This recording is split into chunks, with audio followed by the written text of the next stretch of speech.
আজ কথা বলবো রোটর সিনড্রোম নিয়ে। প্রথমে বলে নিই যে এটা খুব কমন কোনো ডিজিজ না। লিভারে একটা অসুখ হয় এবং এটাতে আমরা কনজুগেটেড বিলিরুবিন বেশি পাই।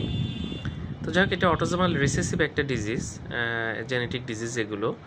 এবং লিভার কিন্তু আমরা যদি টেস্ট করি সেক্ষেত্রে কিন্তু নর্মাল থাকে এইটাই। তবে যদি বিলিরুবিন টেস্ট করা হয়, সিরাম বিলিরুবিন আমরা জানি যে জন্ডিসে টেস্ট করে, এটা অনেকে জানে। তো সিরাম বিলিরুবিন যদি টেস্ট করা হয় এটা কিন্তু বেশি পাওয়া যেতে পারে, এবং কনজুগেটেড বিলিরুবিন যেটা সেটা বেশি পাওয়া যাবে, কারণ কনজুগেটেড বিলিরুবিনও পাওয়া যায়, আনকনজুগেটেড বিলিরুবিনও পাওয়া যায়। তো যাই হোক, এটা যেহেতু তেমন সিমটম থাকে না এবং এটা কিন্তু দেখা যাচ্ছে যে খুব কমন না, এইটা একটা বিষয়। তবে এই জিনিসগুলো যদি হয় কখন এরকম ধরা পড়ে, একজন লিভার বিশেষজ্ঞের অধীনেই থাকা উচিত, এবং তিনি যেভাবে আপনাকে গাইড করেন, যেভাবে চিকিৎসা করেন, সেভাবেই চিকিৎসা নেওয়া উচিত। ধন্যবাদ সবাইকে।